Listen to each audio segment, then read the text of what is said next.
tell you about Jan because, oh my goodness, she's one of the most talented people I've come across. Jan is a writer. She's written 10 award-winning books. She's a speaker, a national worship director. She's the co-founder and executive director of the Living Kindness Foundation in Nigeria. And she's the Living Kindness Foundation and responsible for the Living Kindness Learning Center in Nigeria. And she's performed with Pete Seeger, Jan Goodall, and she's worked with Mother Teresa. She's also, as you heard, a performing artist with 3 CDs of original music and several videos that provoke original thinking and prophetic action. And we are so excited, Jan, to welcome you back today. Please give a warm welcome to Jan. You must have found your notes.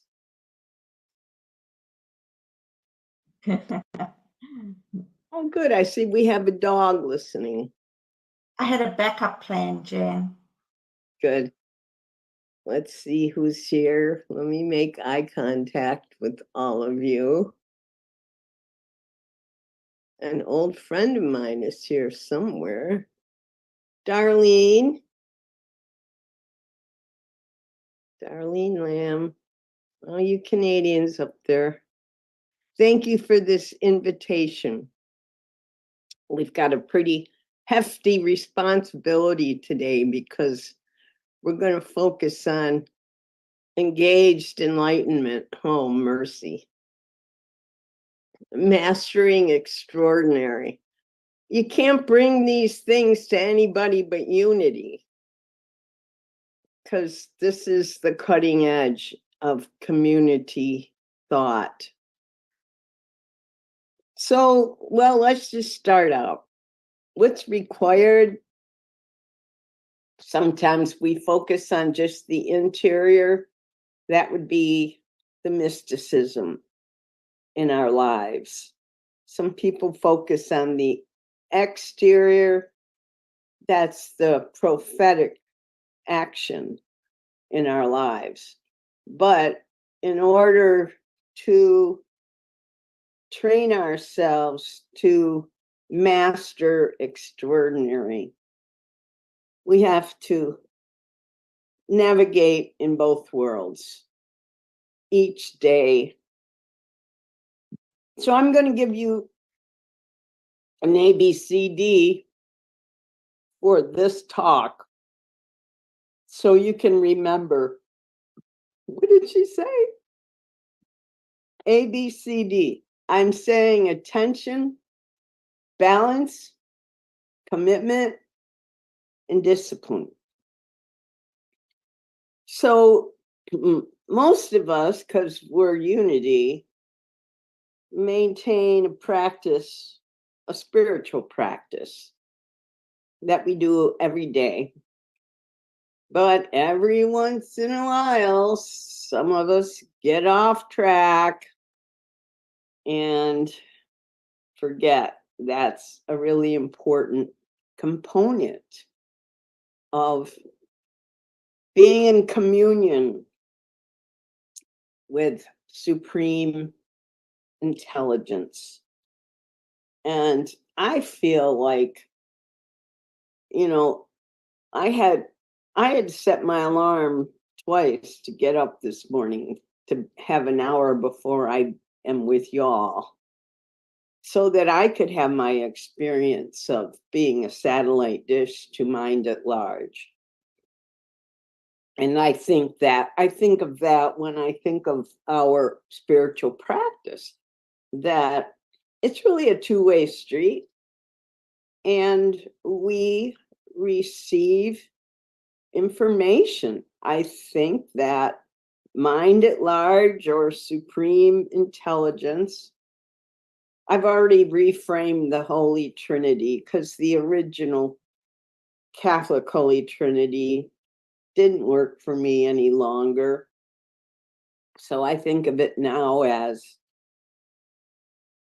supreme intelligence, ineffable beauty, and infinite love. And that just resonates more with where I'm at. And, you know, we've started writing our own prayers. Who was it that read that lovely prayer today, Diane? You never have to apologize, by the way. Never start out apologizing. Because we can't make mistakes when we come to the table with our love written down, with our faith written down, in whatever form it takes. You want that to be the primary thing, and it was so beautiful. So to pay attention to what comes our way as messages in our spiritual practice. I'm not saying they come every day, and oftentimes they come during the day in the living of our lives. We're lucky if in a week we get what Jesus might have considered a good parable. Because for any of us trying to teach and have any influence over anyone else, it's the stories that matter. What kind of sense are you making of the experiences of your life, of our lives? That's the challenge. We encounter one experience after another, and you can pretty much tell when you had one that wants to become a talk like this, where you actually learn something, you have something important to share. And that's the prophetic part of this talk, that we open ourselves to receive what we receive from Mind at Large is like gold. It's gold dust. It doesn't come from anywhere else. You can't get it at the post office, can't get it at the grocery store. You can only get it when you sit still and ask for it. And that's exactly one half of living a life of engaged enlightenment. The other half is how you act out. You know, they say turning on the light is easy if you know where the switch is. And your switch, I'm going to suggest, is in your spiritual practice. Always, every day, sometime set aside where you're sitting in silence, not looking at your phone, and just totally tuning in to the invisible one. Well, I try not to say one because I'm trying to encourage a sense of this great mystery as the unfolding itself. The unfolding itself, the verb itself, not a being, because that hasn't helped us. It hasn't helped us to sing. He's got the whole world in his hands. Because that's like a false mythology. We have this earth in our hands. Nobody's going to fly in from some other galaxy and save us. This is ours. This is ours to steward, ours to protect. And we all know it now. And we all know the common dangers that we've allowed to happen. We don't exactly know our way out, but I'm hoping the millennials and the Gen Xers and the Gen Zers and whoever comes next, because on the evolutionary spiral, they're beyond us. They're tuning in to more information and inspiration. So, like it or not, your grandchildren are smarter than you. Face it. So, your job is to encourage their brilliance, to inquire into their imagination. Like, throw your bucket into their minds and see what's in there. Start mining them, because they don't even know that they're sitting on a pile of gold. But I think that's the nature of spiritual evolution, that it spirals upward, and every spiral gets wider and wider and more capable of receiving the brilliance of divine light. So for us, do you dare call yourself a mystic? Would you call yourself a mystic?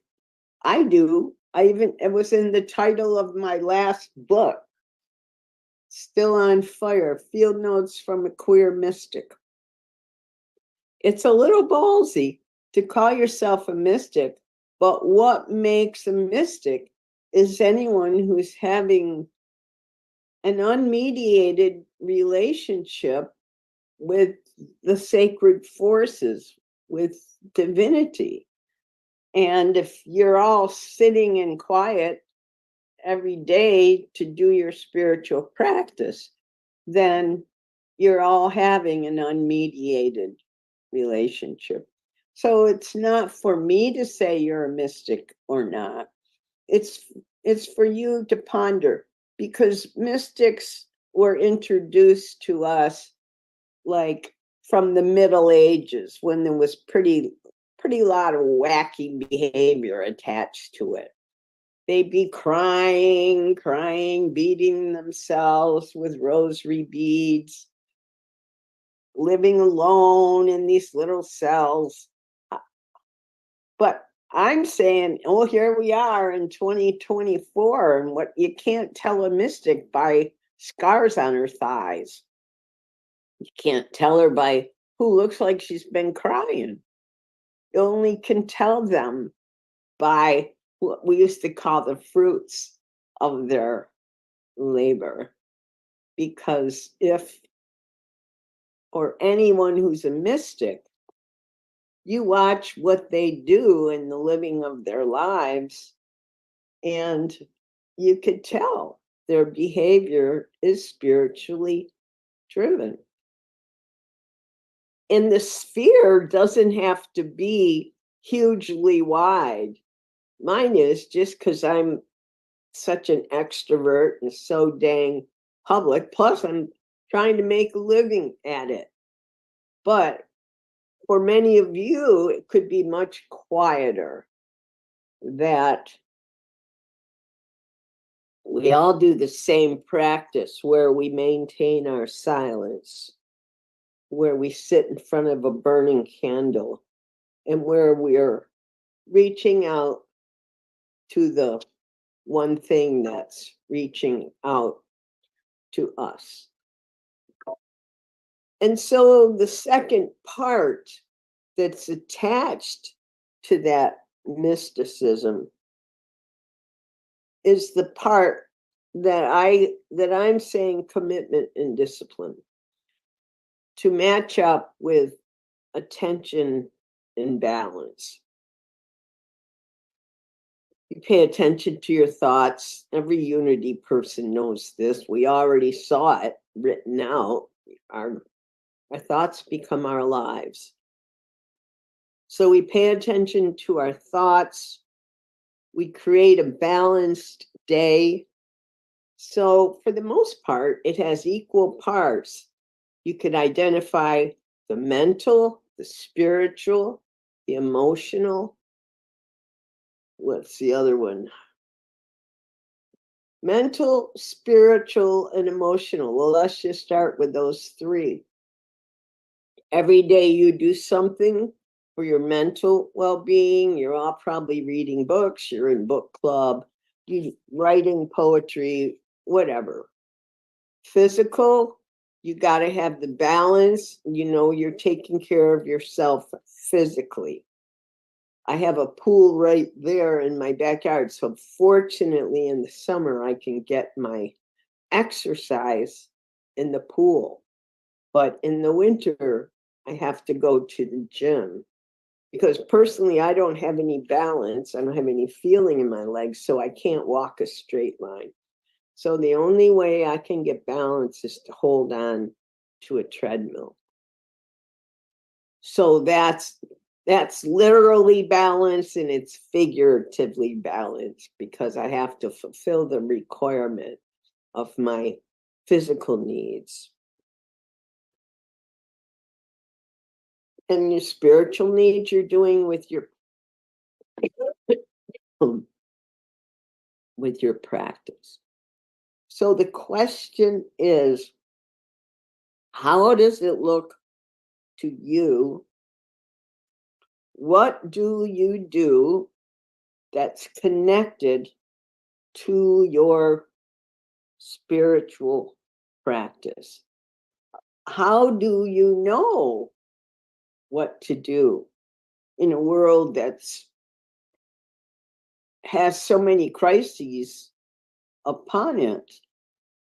My suggestion is to look at what offends you the most, what causes you the most suffering, causes you the most pain, and do something in that area.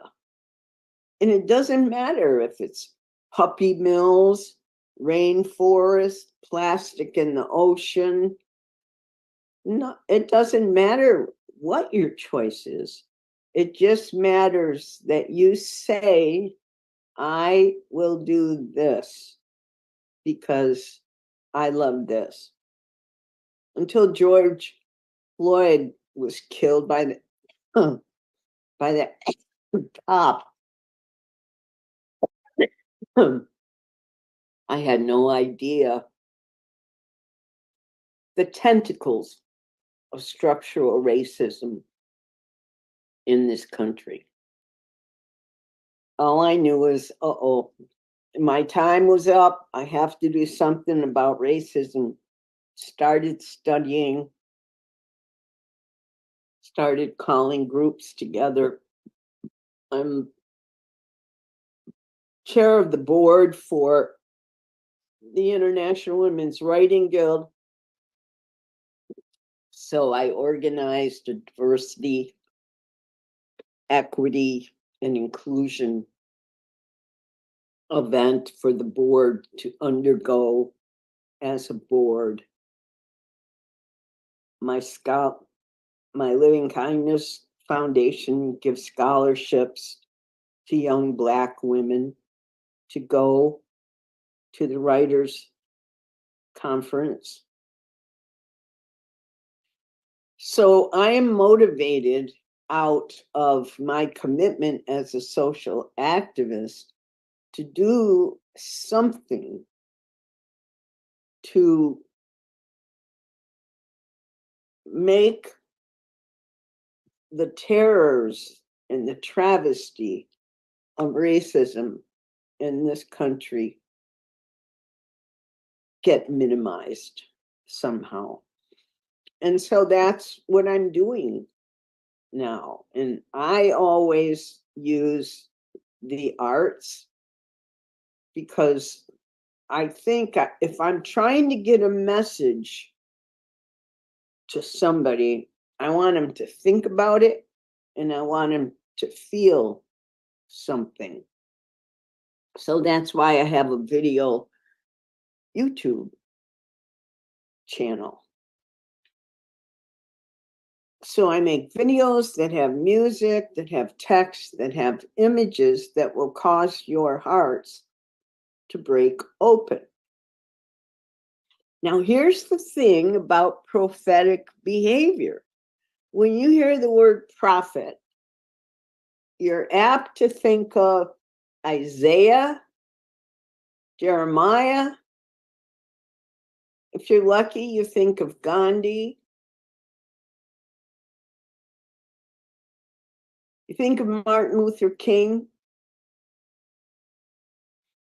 It's hard to think of women because for so long we've been so silenced.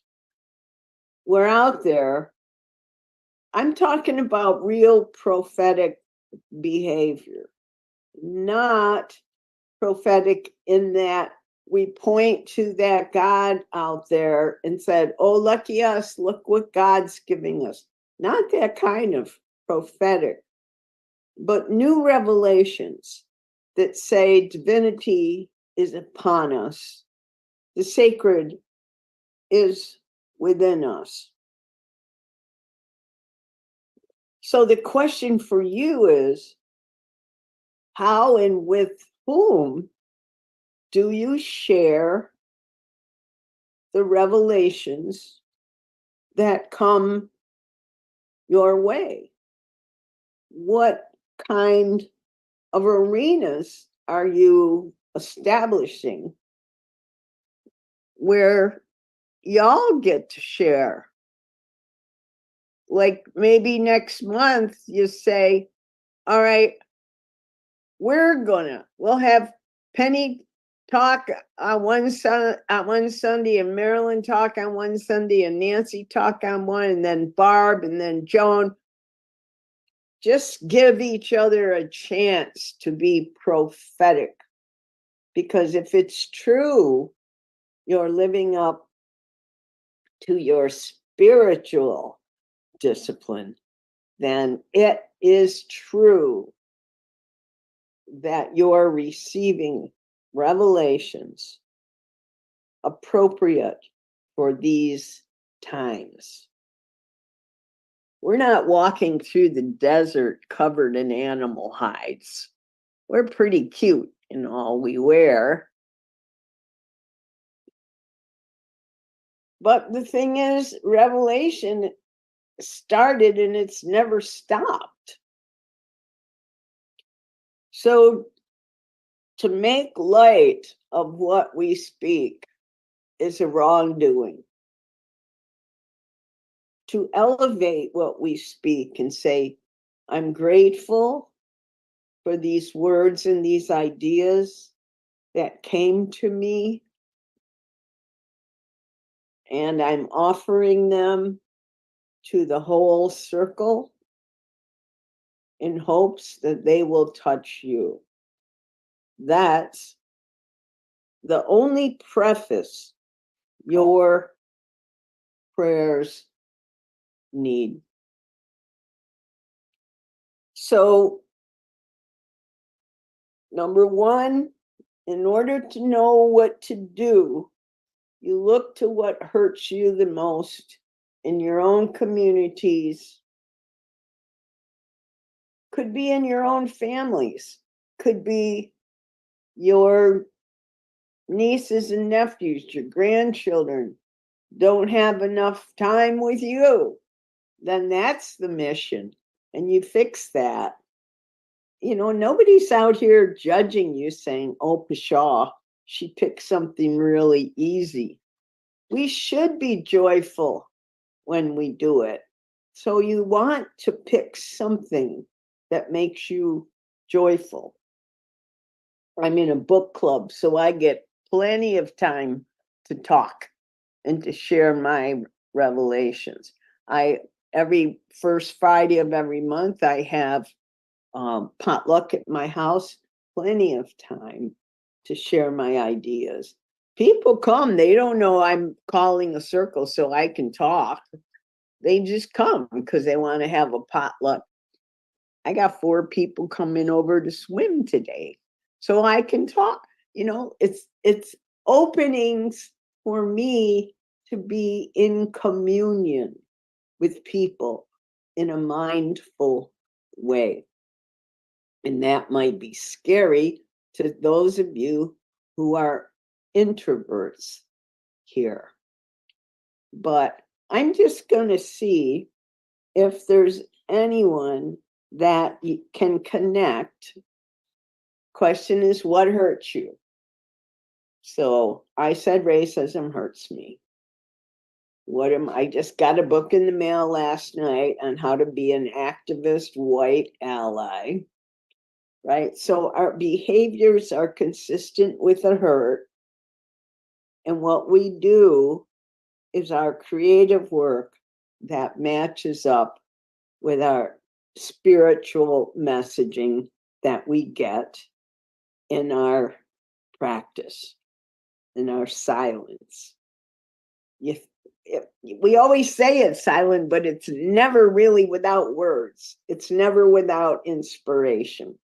So I'm just going to say, am I looking at anybody here who can raise your hand and say, I'm hurt by this, so I'm doing this, and I got the message to do that from my spiritual practice. Is there anyone here who can raise your hand and say that?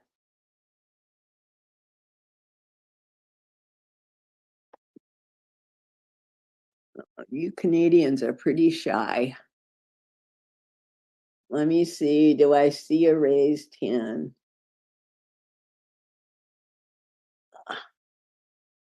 Oh, there's one. Marge, Tracy, are we going to get some barks? And Heather. Let's just hear.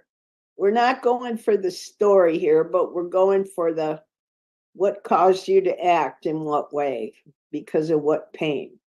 Heather, No. I think Heather raised her hand first. Okay, let's hear it.